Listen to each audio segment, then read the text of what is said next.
Boa tarde a todos. É um prazer estar aqui de novo, né? Curiosamente, eu mediei uma mesa de manhã e no final da mesa a conclusão foi que a gente deveria fazer uma mesa para discutir dados assistenciais, somente ela, e curiosamente à tarde os desejos foram atendidos. Agradecer de novo a iniciativa fez o convite, a vocês todos aqui presentes. Vamos tentar aqui dar uma modelagem interessante nessa discussão.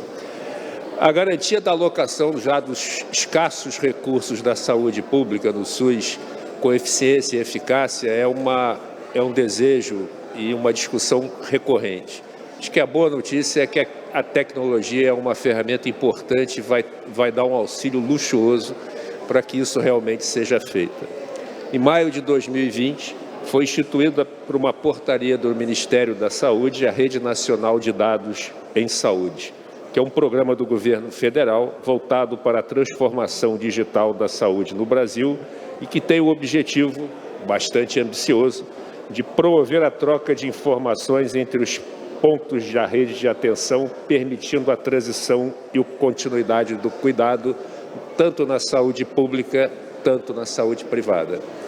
O objetivo é que essa rede esteja completamente operacional daqui a 5 anos, em 2028, que é outro objetivo bastante ambicioso.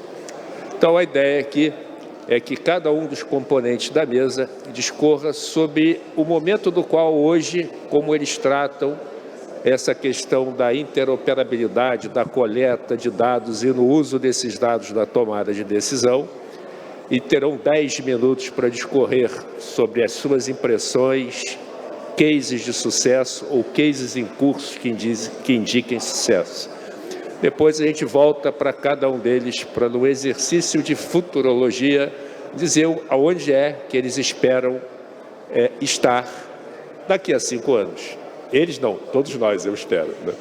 Então eu vou começar com o Jair Rodrigues, que é diretor executivo da H2, que é um ecossistema de serviços em saúde focado no fornecimento e gestão de equipes médicas, fazendo o link entre dados do paciente, saúde básica e manejo intra-hospitalar. Jair, 10 minutos.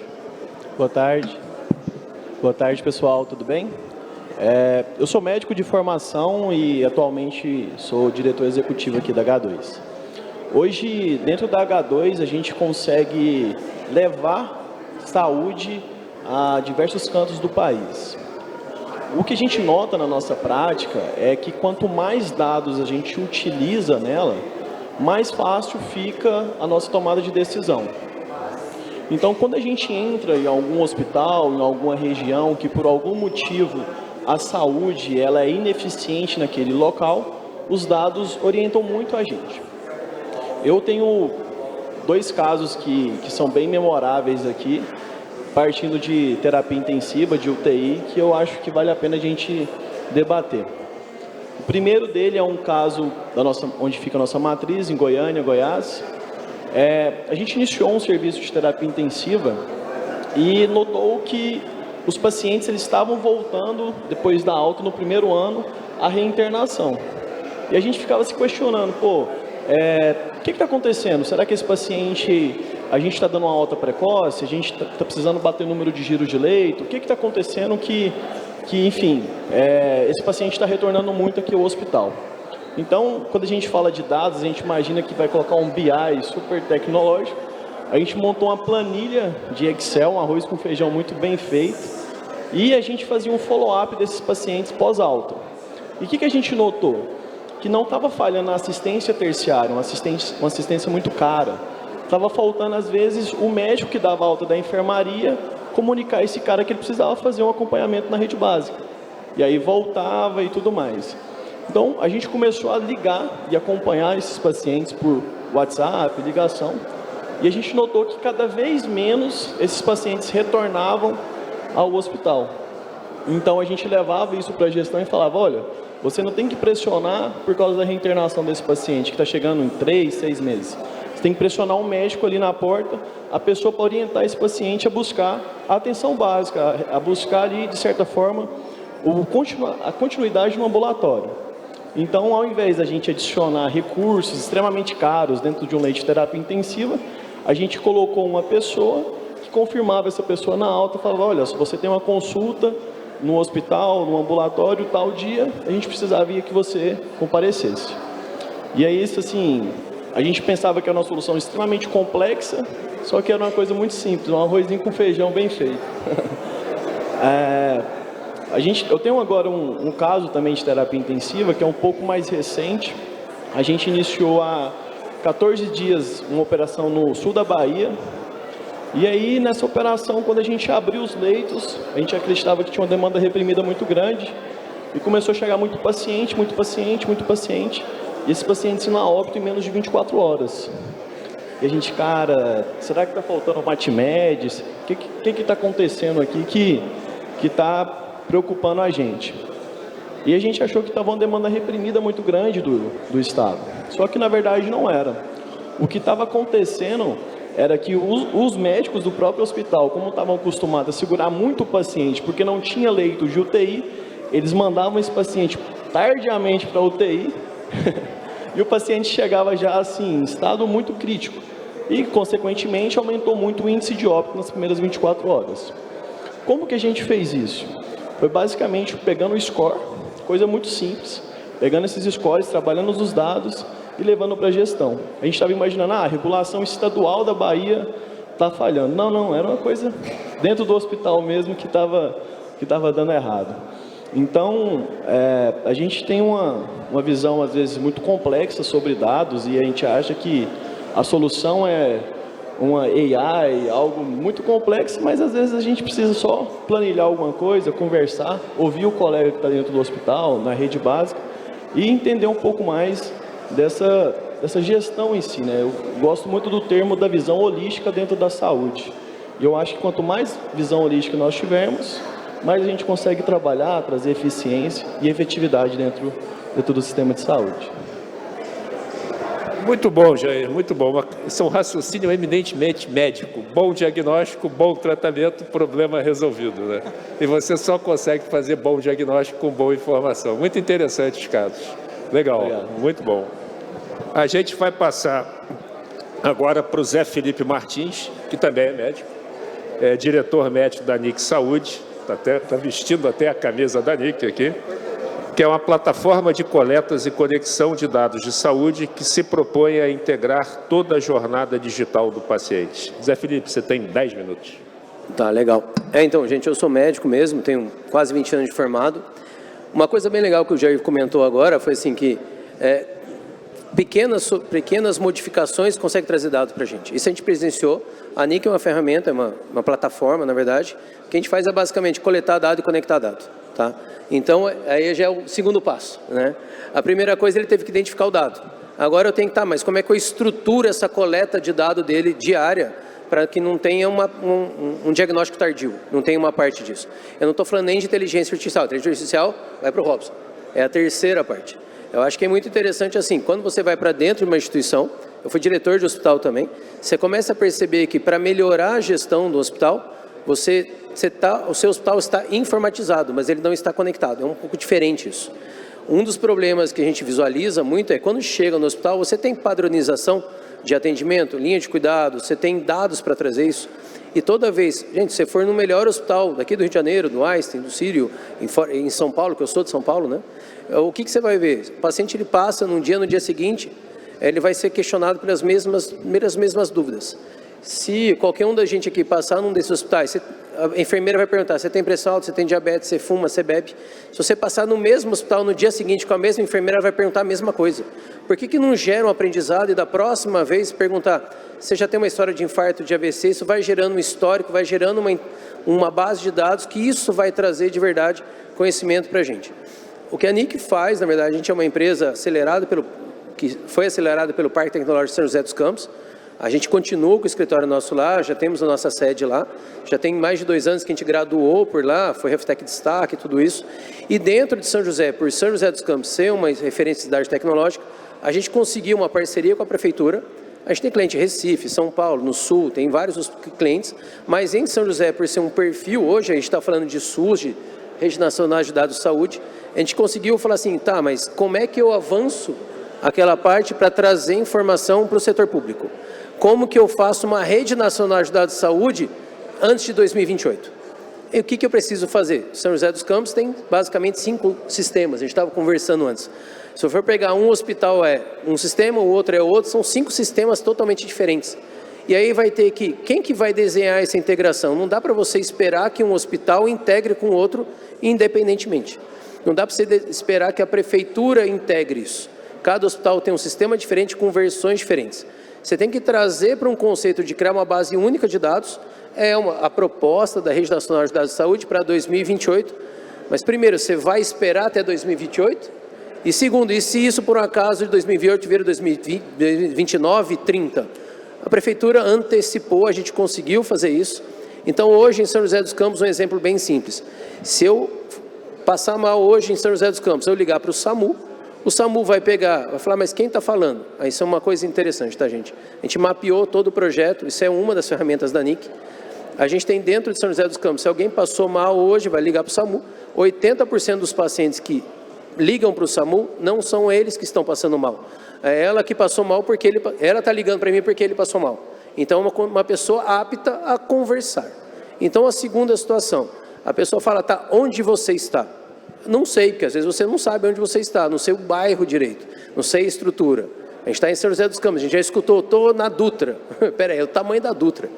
Que lugar que você está? Qual que é o quilômetro? Não sei. Estou confuso, não sei nada disso. Então, a primeira coisa, a gente direciona o link para a pessoa que está no telefone. Na hora que a pessoa clica, o SAMU já sabe onde essa pessoa está. Então, ele já consegue mandar a ambulância o mais rápido possível. Desse ano, já foram quase 5.000 pessoas que a ambulância chegou mais rápido por causa da gente. Isso em São José dos Campos. Nossa, mas a ambulância, porque é por causa da integração com o Google, vai demorar 15 minutos. Tá? Mas a pessoa precisa de algo mais rápido. Por que eu não trouxe a telemedicina para isso? A gente manda um outro link e começa o teleatendimento nesse momento. Então, você está trazendo inovação e não é só um teleatendimento.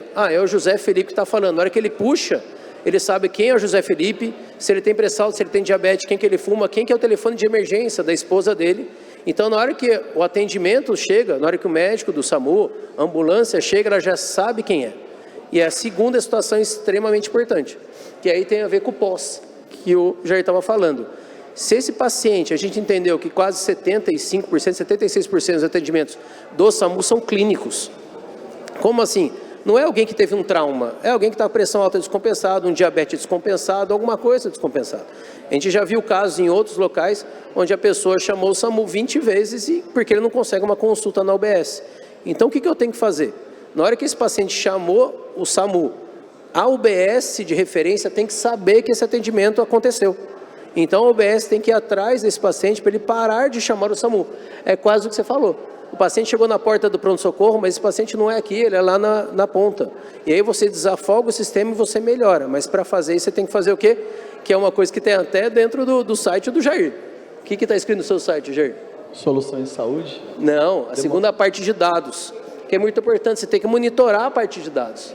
Está no seu site, que é esse o conceito. Fala assim, dá para você acreditar em algumas pessoas, mas para qualquer outra você tem que trazer dado, não tem muito para onde fugir. Acreditamos em Deus, só o resto traga-me dados. É um conceito mas para eu trazer dado para o gestor, eu tenho que integrar os dados. Aí entra o conceito, a integração é interoperabilidade. Isso o Joel já tem umas conversas sobre isso. Como é que a gente fala? É integração a interop. Primeiro eu tenho que integrar, para depois eu evoluir para o nível de interoperabilidade. Eu acho que a Rede Nacional de Dados de Saúde ela vai vir com essa proposta. Só que, assim, é uma proposta, os municípios têm que se preparar para cada vez ter mais esses dados. Isso gera uma economia dentro do município extremamente interessante, na ponta do hospital. E na hora que eu tiver esse banco de dados, aí está num nível de excelência que eu consigo trazer inteligência. A gente esteve em Israel em maio e a gente viu muito disso. Tem um cara muito interessante em Israel, chamado Levi Shapira, um dos caras que mais entende de inovação em Israel. Ele fala que existem curvas de aprendizado. Eu lembro que ele perguntou para a gente, onde vocês acham que a gente está? Eu falei, peraí, você está falando de qual país?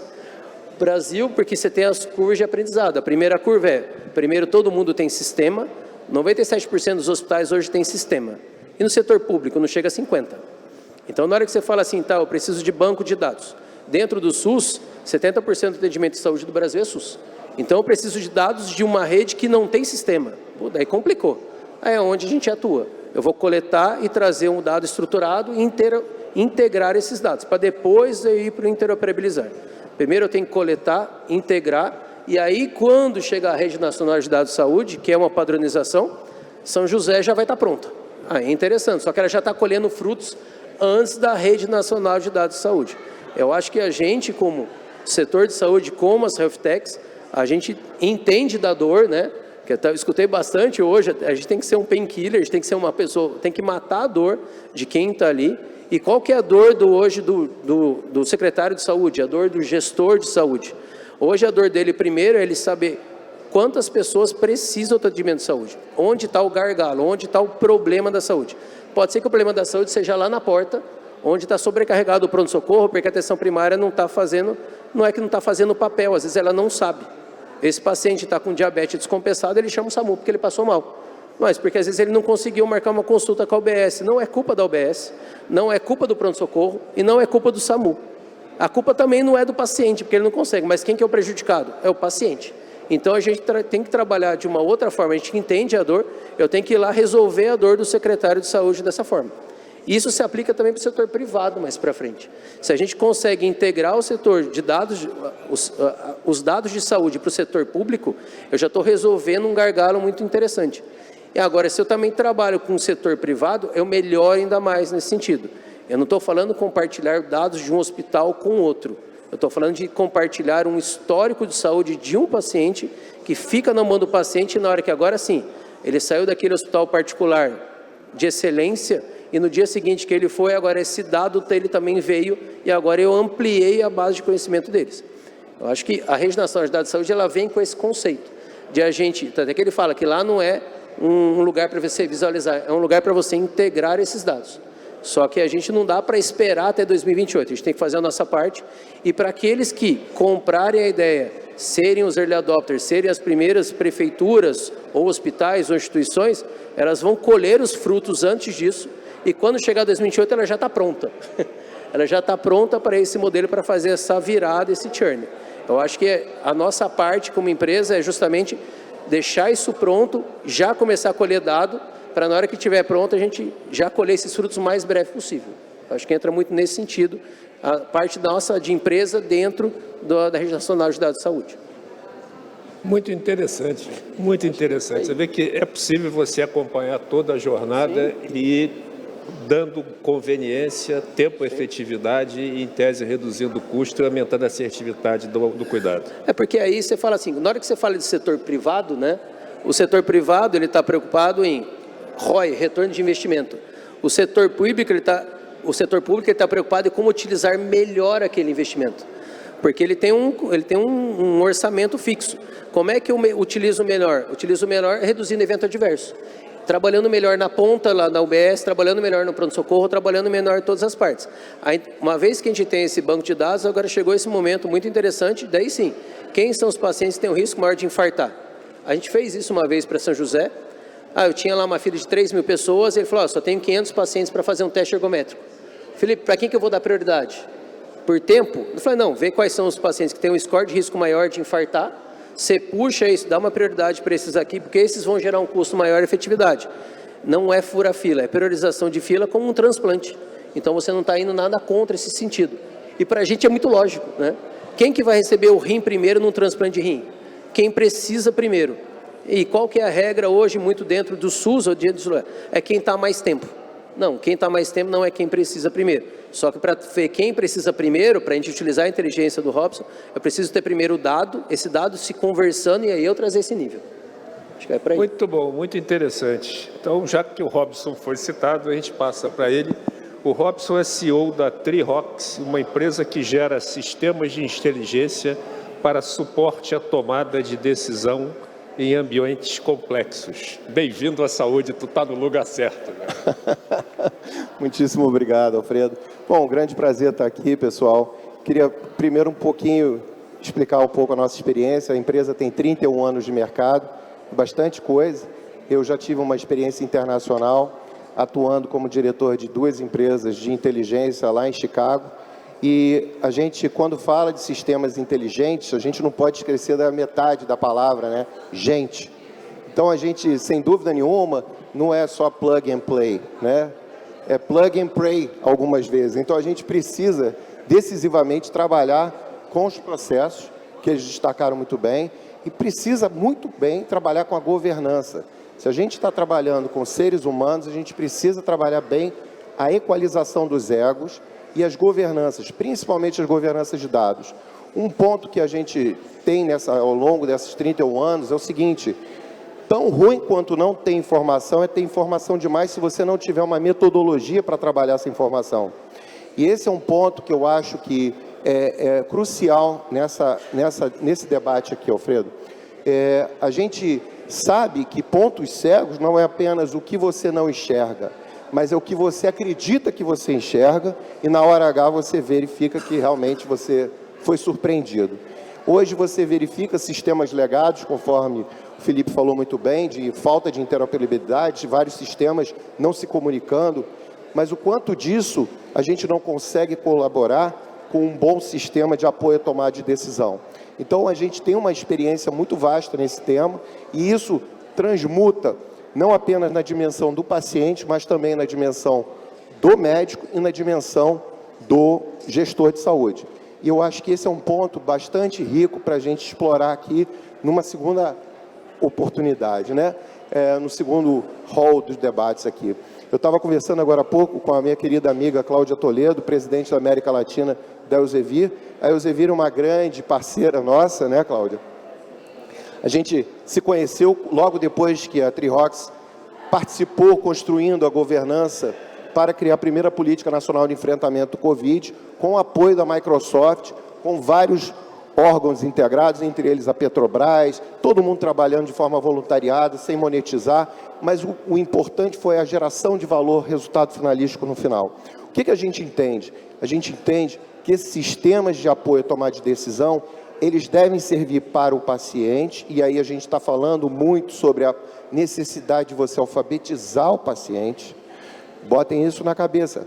Se o paciente não for o dono da sua própria saúde, ele não vai conseguir ter a melhor performance. Se a gente está falando de sistemas de inteligência de forma preditiva, a gente precisa empoderar cada paciente para a tomada de decisão. No lado do médico, sem dúvida nenhuma, eu me lembro que a Cláudia sempre falava para mim, nesses quase 4 anos de caminhada juntos, que antigamente a cada 100 anos dobrava o conhecimento médico-científico, né, Cláudia? E hoje praticamente a cada mês dobra, porque as publicações médico-científicas vêm sendo exponencialmente crescendo. Então, como que o médico ele vai fazer a melhor tomada de decisão da jornada terapêutica se ele não tiver um sistema de inteligência para apoio à tomada de decisão dele? E o gestor? Hoje nós tivemos aqui uma brilhante palestra também participando do secretário de Saúde do Rio de Janeiro, Daniel Sorange, que em 2022 criou um centro de inteligência epidemiológico da cidade do Rio de Janeiro, exatamente para trabalhar com esse conceito, com uma equipe multidisciplinar, com uma capacidade analítica, preditiva e antecipativa, saindo do estágio de bombeiro para o estágio de futurólogo, né, Alfredo? É essa a proposta.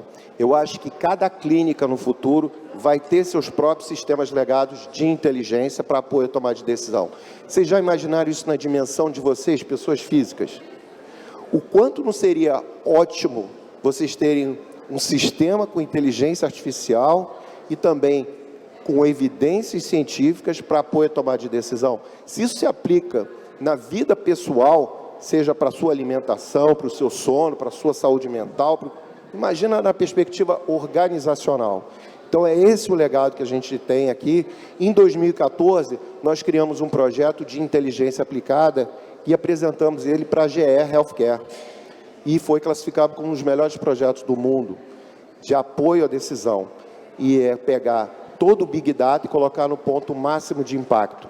Sem dúvida nenhuma, o Jair falou muito bem, sistemas de informação, você não precisa usar todo o aparato tecnológico que nós entendemos que é commodity. Porque o que funciona hoje, amanhã rapidamente vai ser comoditizado. Então, sistemas de informação você pode fazer com papel e caneta. Mas esse trabalho perspicaz de ir lá, com viés metodológico e trabalhar bem a tomada de decisão, isso é muito importante para todos nós.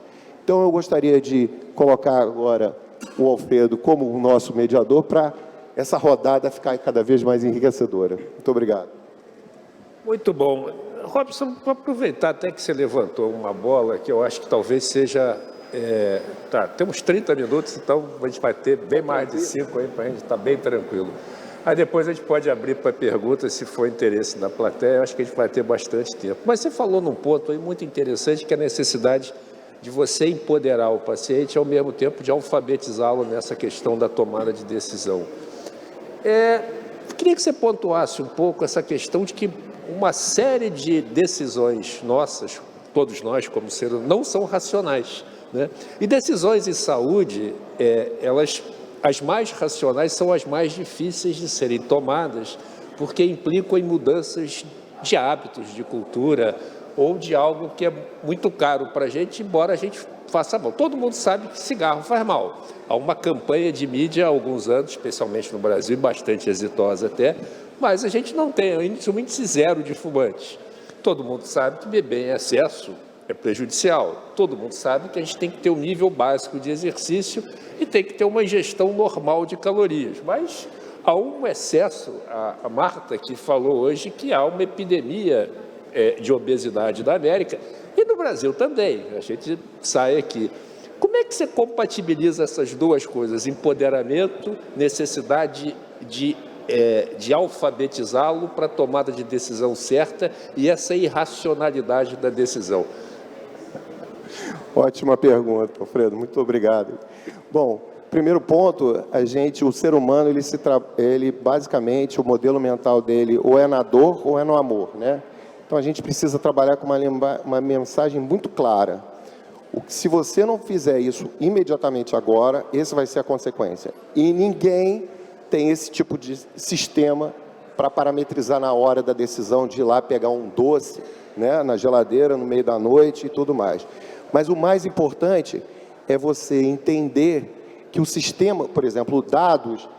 diferença entre dados e informação, que a informação já são os dados melhor estruturados, e da informação para o conhecimento, que faz sentido para mim aquela informação, e do conhecimento para a inteligência, um sistema de inteligência para uma tomada de decisão imediata. Quer dizer, se você não entender que aquilo que você está recebendo, aquele alerta antecipativo, for para uma tomada de decisão imediata, não, quando eu tiver tempo eu leio, você está lascado. Então, o sistema, geralmente, quando a gente ouve falar de inteligência, a gente remete muito à segurança pública, né? Sistemas de inteligência para a segurança pública, para a área militar, né? Graças ao sistema de inteligência, porque são informações, são conhecimentos muito valiosos que, se você não tomar a atitude naquele momento, você vai ser impactado. E essa informação do quanto você vai ser impactado são os sistemas de inteligência que trazem para você.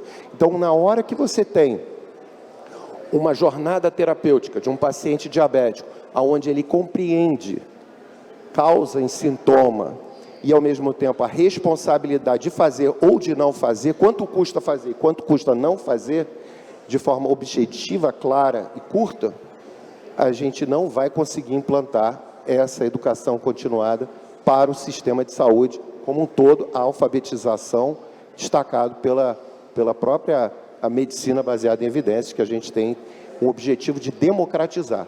Então, uma das missões da TRIROX é democratizar o acesso ao conhecimento da medicina baseada em evidência, explicando impacto, consequência e causalidade. É isso que eu posso te dizer. Muito bom, muito bom. Desculpa, era uma curiosidade. Jair, 5 minutos para dizer daqui a 5 anos aonde a H2 vai estar. Como é que ela vai estar trabalhando? Faz aí uma incorporação mediúnica, se projeta para 2028 e diz como é que é esse mundo aí. Não, esse é um exercício que eu acho que todo gestor, todo empreendedor ele tem que fazer, né? Inclusive, na graduação eu fiz esse exercício, quando eu falei, cara, acho que não vou para assistência, vou para a parte de negócios. Eu imagino assim, hoje a H2 a gente consegue oferecer todo um back-office para o médico, e um apoio à gestão para o gestor, Secretaria Municipal de Saúde, enfim. A gente pretende muito, cada vez mais, refinar a tomada de decisão do profissional. E mais do que isso, a gente fornecer de até uma certa forma uma condição de trabalho até melhor para o médico. Porque quando a gente está falando, eu preciso preencher uma planilha ali, fazer um índice para um paciente que acabou de chegar no pronto-socorro.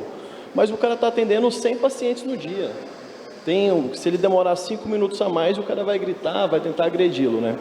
Então, a H2 ela vem para dar esse subsídio para o médico. Então, em vez dele parar e ter que fazer, às vezes, lançamento de dados, estar preocupado com toda essa questão, a gente vem muito com o propósito de ajudá-lo. Mas, quando a gente começou a empresa, o nosso processo também, Robson, era de democratizar, mas de democratizar o acesso à saúde. Então, a gente quer cada vez mais avançar nesse processo, expandir a empresa a gente quer ser aí um pouco ambicioso, a gente pretende ser hoje principal fornecedor de recursos médicos do Brasil. No estado de Goiás nós já somos os maiores.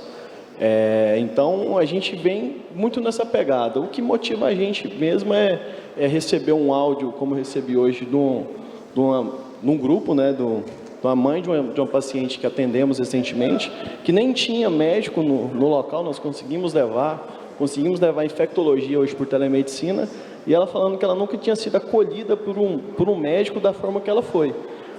Então isso dá um gás a mais, uma motivação, e a gente quer seguir muito firme nesse propósito, de levar a saúde mais democrática, uma saúde mais efetiva, empática, e do ponto de vista da gestão, uma saúde mais eficiente, que é usar o recurso ali de forma eficiente, como foi pontuado que no privado a gente quer otimização, né? No próprio público eu tenho um pouquinho, eu tenho que fazer muito, muito, muito com esse pouquinho.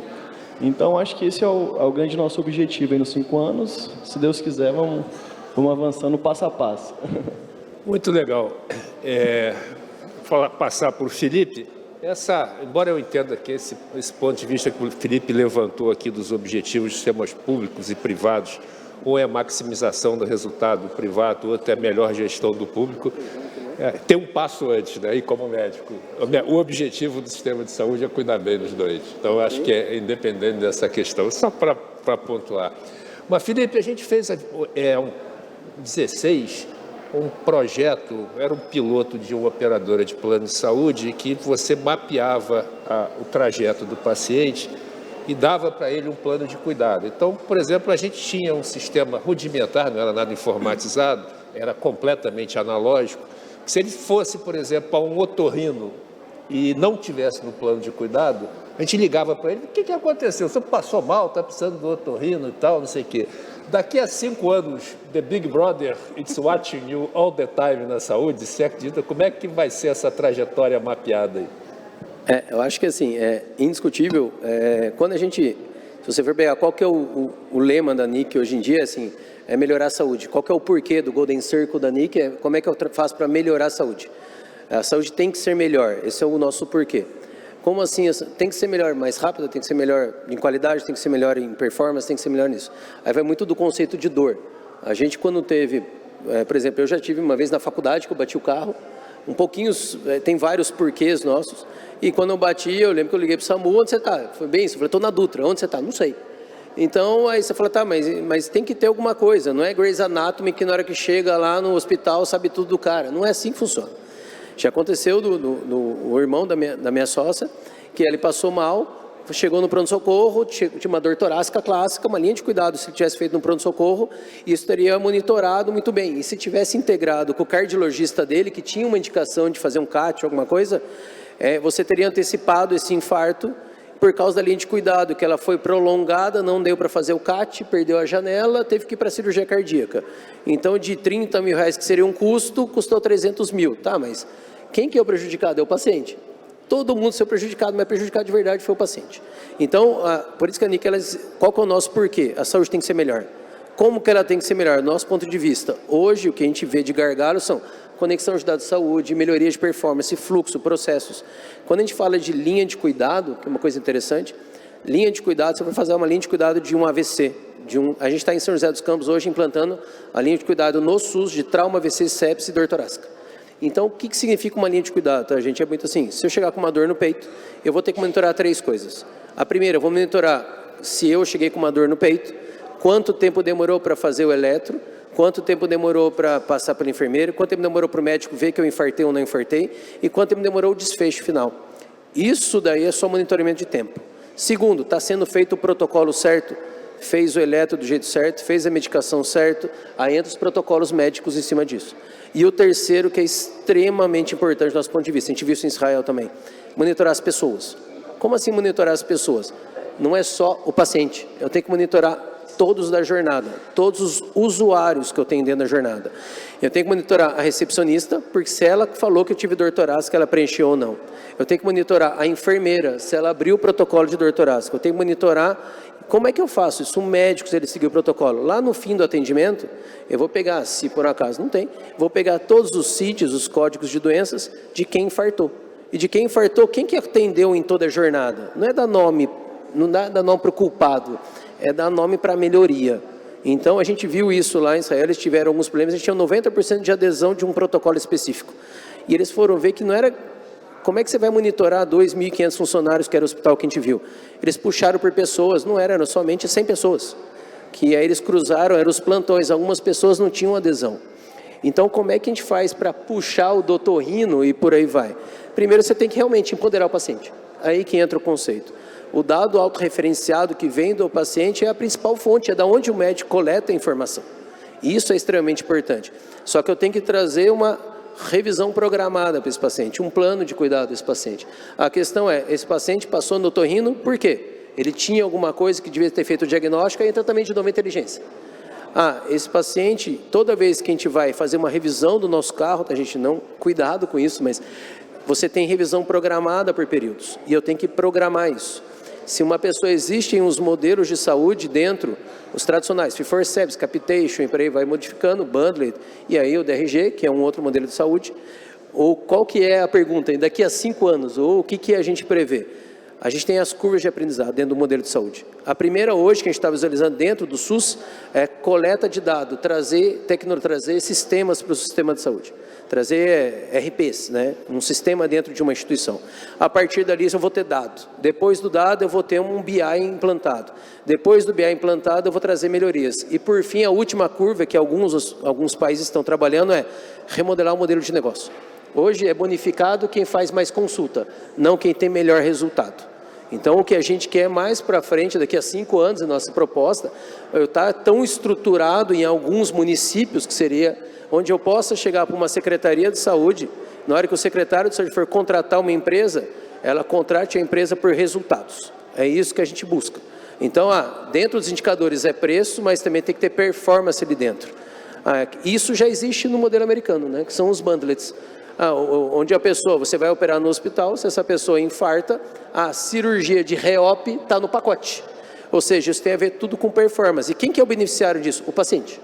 Mas aí eu tenho que monitorar toda a jornada. Se ele passou no otorrino, eu tenho que fazer um monitoramento. Pode ser que esse otorrino eu tenha perdido porque ele foi no otorrino fora da rede. Tá, mas aí então, onde está o erro nesse caso? Se foi um evento adverso, teve uma dor de ouvido que não dá para mapear, tudo bem. Não, mas ele já tinha uma perda auditiva, ele tinha alguma queixa, e se você da primeira vez escolher uma informação, 2, 3, no SUS, uma pessoa passa em média 4 vezes no ano, essa é a média. No convênio, no privado, isso são 8 vezes. Você tem 8 pontos de coleta dessa pessoa de informação. Você coletar 30 perguntas, você vai ter 300 perguntas, 300 informações desse paciente. Fora os momentos de coleta. Isso você vai gerando uma informação para o Robson trabalhar bastante isso e trazer informação para a gente ver como é que a gente trabalha. Aí que eu acho que é o momento. O que a gente quer daqui a 5 anos a NIC, lógico, entra no mesmo conceito. Eu quero ser uma referência não somente para a rede nacional, para o HL7 FAR, que é um modelo. Eu comecei a trabalhar, como é que eu vou trazer, como é que eu vou lesar essa minha base de dados e fazer um benchmark com Israel, com, sei lá, com o NHS, qualquer um modelo de saúde fora do Brasil. O modelo de saúde do Brasil é desse jeito e aqui a gente está remodelando a saúde. O SUS é uma cópia do modelo inglês, mas o modelo inglês está começando a copiar a gente por causa de alguma assistência básica que a gente faz no Brasil. A proposta é essa, por que eu não trago modelos dentro da assistência básica do Brasil, que isso possam ser replicáveis fora do Brasil? Acho que Se fosse pensar daqui a 5 anos, o que eu quero para a NIC, o que a gente da NIC quer? Que eu consiga modificar o modelo de saúde hoje, onde eu consiga entregar lá para a ponta, olha, você vai receber mais, mas não é questão de mais, você tem um bônus de performance porque as pessoas morreram menos, tiveram menos internação, tiveram melhores resultados. E aí gera fidelização, gera engajamento, gera tudo isso. Eu acho que a gente busca muito isso. Hoje é a proposta da Níquel, trazer informação para mostrar onde tem melhoria e bonificar a performance. Essa é a nossa proposta. É ambiciosa, mas é o que a gente busca. Só uma coisa antes de passar para o Robson. Faz todo sentido, quer dizer, eu acho que tem uma série de medidas trabalhando isso, o VBHC é a base disso, o Pay for Performance americano nasceu desse desejo. Mas como é que você enxerga fazer isso no Brasil, que mede tão pouco e tão mal desfecho clínico aqui? Você vê alguma iniciativa que melhore isso? Porque a gente discute essa questão da necessidade de medir desfecho clínico aqui no Brasil há décadas. E a gente continua medindo mal. É que eu acho que a primeira coisa de desfecho clínico, você tem um estudo bem, com certeza você conhece, que a gente estava conversando, primeiro, vamos falar de 2 estudos interessantes. Tem um modelo que se chama Ecologia do Atendimento Médico, um estudo desde 1960, que existe no modelo inglês. A cada 20 anos eles publicam, então foi 60, 80, 2000, depois 2020, saiu em 2022, que eles falam, para cada 1000 pessoas que se monitora, 75% das pessoas têm alguma queixa, uma dor. Somente 25% procuram um médico. E somente 8% estão no hospital. Então, quando você fala, vou trabalhar na ponta do hospital, eu só estou falando de 8% das pessoas. E se eu for falar assim, não, vou trabalhar com todo mundo que está em todos os consultórios médicos, está falando de 25% das pessoas. Mas se eu quero, então tem 75% de todas as pessoas que estão na casa delas. A Amazon já visualizou isso, comprou a One Medical, a própria CVS comprou a Signify, que são modelos de atendimento de home care, atendimento das pessoas em casa. Então, essa é uma modalidade de desfecho. Mas isso é para um nível mais avançado. Acho que o primeiro desfecho que a gente tem que ter, aí entra no conceito do modelo inglês. Todo médico da atenção primária do modelo inglês só pode encaminhar para especialista 15%. Então, você primeiro tem que monitorar a qualidade do atendimento dele. Se ele está, o paciente que chegou lá no atendimento dele, tem pressão alta, ele não tem que mandar para o cardiologista, ele tem que acompanhar o cardiologista. Se ele tem uma pressão alta descompensada, eu vou monitorar. E como é que você faz? Você traz informação para ele, traz conhecimento para ele e monitora a performance. Depois de 1 mês, 2 meses, 3 meses, isso dá para monitorar. Quantos atendimentos esse médico fez? Ele fez 200 atendimentos. E quantos ele encaminhou para o especialista? Isso a gente consegue monitorar hoje. Então, começa daí. Primeiro eu vou começar a acompanhar, monitorar fatores simples. A primeira coisa que o Jair falou, coisas simples. Depois dessas coisas simples, você já vai começar a gerar um fluxo, começa a mudar.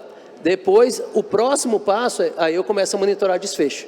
Como que eu monitoro desfecho? CID. E aí você começa a puxar. Eu acho que primeiro começa a monitorar processos, para depois monitorar. Por isso que não 5 anos é ambicioso. Então, mas o conceito primeiro eu tenho que monitorar performance dentro de atendimento, dentro de uma OBS, dentro de uma instituição. Quanto está se pedindo de exame? Mas esse CID era tal, por que você pediu tanto exame? Não estou restringindo, doutor, mas por que você pediu tanta coisa? Eu trabalho como médico ainda, às vezes você chega lá, eu vou atender um paciente, mas por que ele pediu tanta coisa? Não tinha porquê. Isso é desperdício. E aí você começa a trabalhar de outra forma. Se o hospital utiliza melhor, um exemplo bem simples, a gente monitora isso. Dentro de um pronto-socorro, adulto, 32% tem pressão alta e 27% tem diabetes. Desse pronto-socorro, então, teoricamente, você tem o quê? Você tem, de 10 mil pessoas, você tem 3.200 com pressão alta. Você tem 3.200 pessoas no seu ambulatório de cardio? Tem 3.200 pessoas por mês acompanhando a linha de cuidado de cardio? Não. Então, alguma coisa está acontecendo errado. E esse dado a gente já tem hoje. E se do ambulatório de cardio, quantos por cento? Você sabe que 80% precisa fazer um ecocardio. Tantos precisa fazer mapa, Holter, testosterona. A gente tem esses percentuais, porque a gente já colheu esse histórico. E partindo disso, está sendo feita a boa prática? Daí depois você vai para o desfecho. Mas primeiro você monitora se as condutas estão adequadas. Não é restringir um médico a fazer o procedimento. É muito mais monitorar se ele está fazendo boa prática. E dentro, o Best Medical Treatment, o BMT. Dentro disso ele vai monitorar. Ele está fazendo do jeito certo? Tá. Ele tem toda a liberdade de pedir uma tomografia para uma dor de cabeça qualquer. A questão, ele tem que ter uma justificativa para isso e tem que talvez um suporte para isso. Uma vez que ele faz isso justificado, a gente consegue entender onde está um gargalo. O problema é que hoje em dia, se pede muito mais do que necessário. Se tem um desperdício, você está gastando muito com exames, os donos de laboratório que vão brigar comigo agora, do que ser realmente necessário. Mas ninguém está falando para não fazer isso. Eu fui numa palestra do Einstein, uns 4 anos atrás, que eu não lembro quem foi o palestrante, se eu falar quem é, ele me mata. Ele falou assim, 50% das condutas dentro do Einstein estão erradas ou desatualizadas. Só tem um problema, a gente não sabe quais são os 50%. Vixe, aí complica. Por quê? Porque não é questão de errado, é desatualizado. Saiu uma informação de um mês atrás que o tratamento era tal, era 100 miligramas, passou para 110, virou errado. Então, acho que primeiro, antes da gente monitorar o desfecho, eu tenho que primeiro monitorar coisas mais simples, para depois evoluindo e aprendizado e melhorando. Acho que entra muito nisso. Eu gosto dessa questão, primeiro mais simples. Robson, suas considerações para os próximos 5 anos. A gente tem 10 minutos aqui. Fique à vontade. Que bom. Ó, pessoal, eu queria compartilhar com vocês uma experiência que eu tive quando eu estruturei o EPI Match. Eu peguei o telefone e liguei para a diretora da Microsoft e falei assim, essa Covid vai pegar você, vai pegar a tua família, vai pegar seus filhos, vai pegar... E eu fiz a mesma coisa com todos que participaram da governança. Então, você só se move se você estiver sensibilizado. É inadmissível que seu pai, sua mãe, seus filhos, você tenha problema de saúde sem um suporte, seu sistema de inteligência para apoio à decisão. É inadmissível para os próximos 5 anos. Começou com o modelo incipiente aqui no Rio de Janeiro, com o Centro de Inteligência Epidemiológico, com esse foco, com a Prefeitura do Rio. Este ano começou o Centro de Inteligência e Saúde do Governo do Estado do Rio de Janeiro, regulação e epidemiológico, mas tem muito mais para crescer. Então, o Rio de Janeiro deu início a uma largada que não vai recuar mais. E estamos falando de sistemas de apoio à tomada de decisão. Você não quer ter complicações com aqueles que você ama. Então, isso tem que virar um pacto nacional. Existem ferramentas, existem inteligências artificiais e existe medicina baseada em evidências que venha coibir com todo tipo de problema que você pode imaginar. O nosso trabalho começa com um trabalho de diagnóstico / sensibilização, porque a gente percebe que não é fácil as pessoas entenderem a proposta de valor de uma maneira objetiva. Então, você tem um trabalho consultivo de sensibilização, e eu estou falando em todas as dimensões, desde da ministra da Saúde até o paciente. Você tem um trabalho de estruturação de um centro de inteligência, com o que há de melhor, tanto no portfólio tecnológico quanto metodológico. Volto a dizer para vocês, tecnologia é commodity. Uma linguagem de programação que você escreve hoje, daqui a 5 anos, de repente, ela decai. Então, você tem que entender que a metodologia é mais importante do que a tecnologia. Depois, nós fazemos uma operação assistida. Então, obviamente, você não tem como deixar a pessoa caminhar sem garantir os KPIs do processo. E esse processo, ele é desenhado de acordo com os objetivos de cada corporação, seja ela grande empresa ou um serviço de saúde público. E, obviamente, do início ao fim, a garantia da governança. O que ocorre no processo como um todo? São os silos de conhecimento que não se falam, Felipe. Sim. Por isso é tão importante a gente ter esse sistema de inteligência para fomentar a cultura da transformação digital, para fomentar a cultura da gestão de mudanças, porque é uma mudança permanente, é você correndo o tempo todo na vanguarda. O que há de melhor? Quais são os parâmetros que nós temos hoje? Por que eu não posso revisitar meus parâmetros amanhã? O que está sendo feito em Israel, como o Felipe falou muito bem? O que está sendo feito nos Estados Unidos? O que deu certo lá, o que não deu? Então, a gente precisa trazer esse conhecimento para dentro, revisitando os processos. Quando a gente fala de pontos cegos, é um universo assim, infinito, né? O que realmente importa? Eu acho que esse é o ponto mais importante na nossa conversa aqui. Se todo mundo, e eu estou saindo da dimensão só do médico, se todo mundo soubesse o que de fato importa no seu dia a dia, volto à minha fala no início. Pior do que você não ter dados, é você ter muito dado e não saber o que fazer com ele. Porque você congela. E você não precisa ir muito longe. Basta você ir dentro da sua casa, ver seus filhos pegando o celular, eles já não sabem o que vão priorizar. Então, uma matriz de probabilidade de impacto e várias outras ferramentas metodológicas ajudam a refinar esse sistema para você dar o início dessa jornada de um sistema de inteligência. Então, a nossa visão como Trirox, com 31 anos de jornada, é deixar o sistema de saúde com suporte, apoio e decisão, de acordo com uma centrais de inteligência à saúde. Isso tem que virar para todo município, para toda cidade, para todo hospital, para toda clínica. Na hora que o médico entende a vantagem dele performar mais atendimentos e melhor forma resolutiva de desfechos clínicos, ele vai querer trazer isso para a clínica dele. Então, cabe a todos nós aqui criarmos um movimento nessa direção. E isso não ocorre com uma empresa, não é só a Trirox, é um movimento integrado. E o mais importante disso é a governança, porque a gente só consegue fazer isso virar uma política nacional se a gente juntar forças. São competências complementares. Eu não consigo enxergar 360% de tudo. Eu vou juntar forças com o Jair, vou juntar forças com o Felipe, vou juntar forças com você, e a gente vai conseguir fazer isso. Nem que a gente comece com um ponto focal de um município pequeno, explique que aquela saúde resolutiva é cabível para a Prefeitura de Guapimirim, e a gente expanda esse modelo com uma modelagem e que venha trazer qualidade de vida para todos nós. É isso, a nossa visão.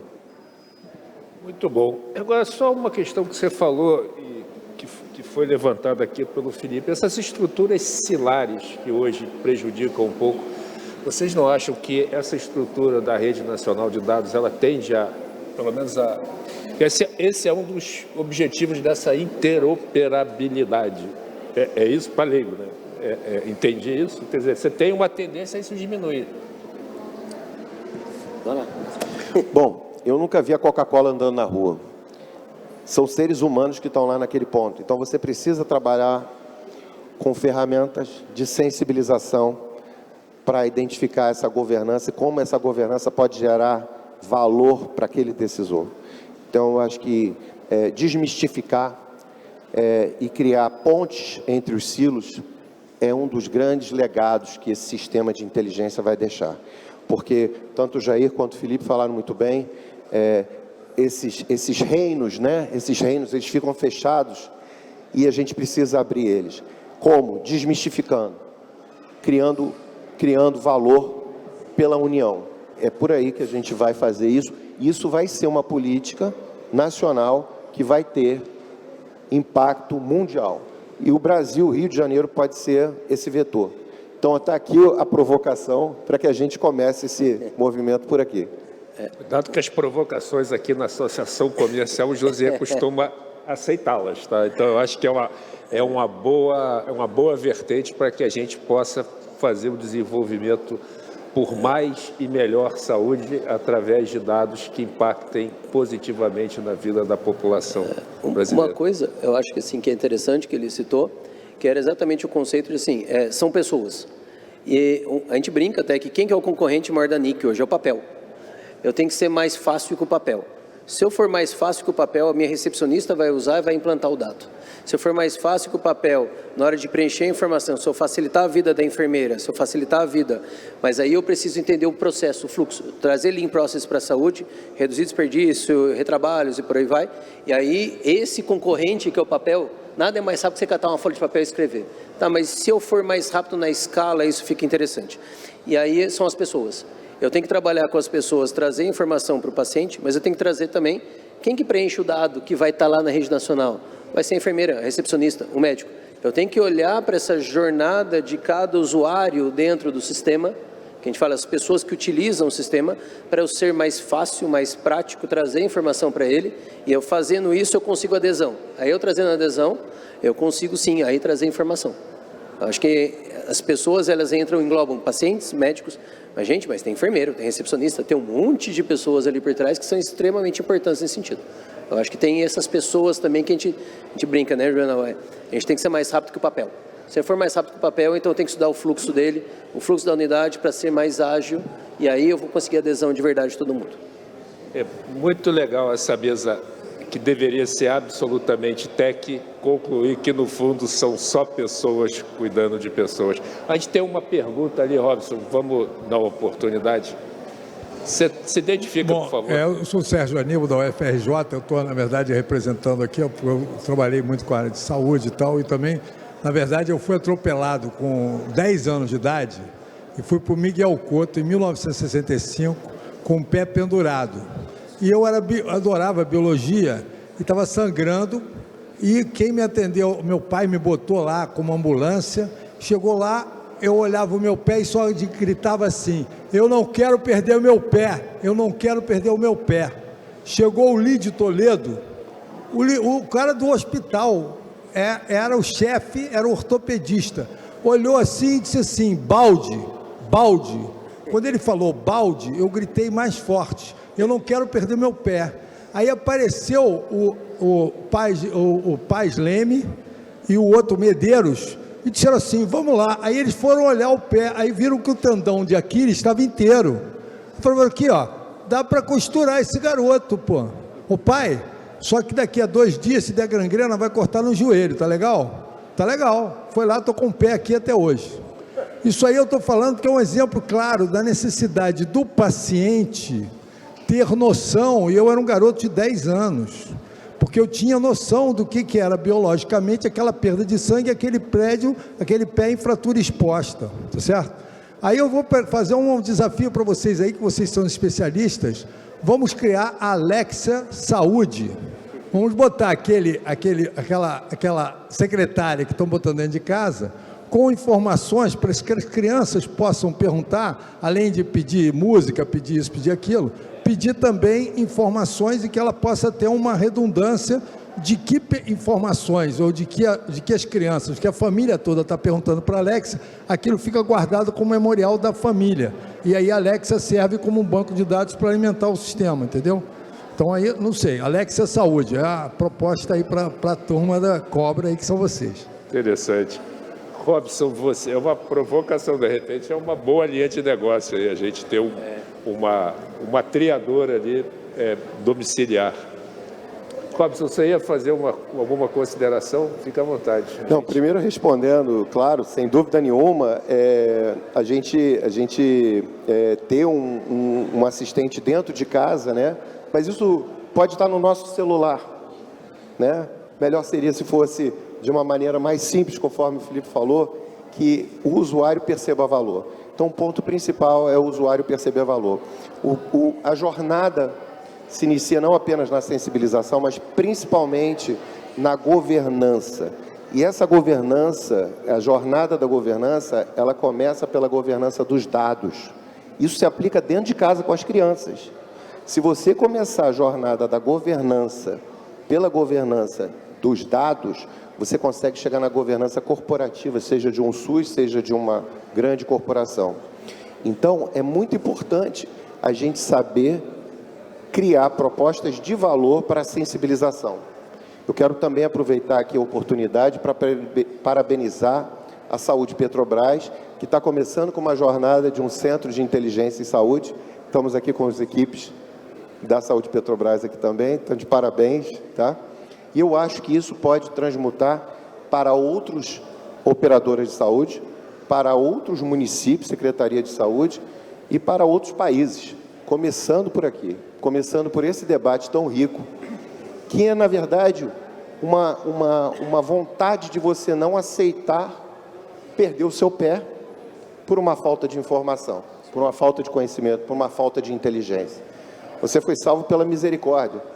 Mas que se isso fosse feito de forma organizada, já seria democratizado a saúde para todos, com uma medicina baseada em evidências lá, né?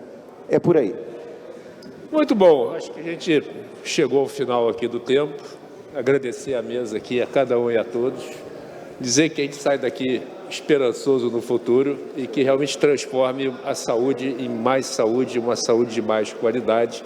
E eu espero que não leve os 5 anos, que a gente tenha uma curva é um círculo virtuoso sendo implantado aqui, mas o mais legal é que, por mais técnico que isso seja, saúde, medicina e profissionais de saúde são sempre pessoas cuidando de pessoas. Muito obrigado a todos e uma boa tarde. Obrigado, gente.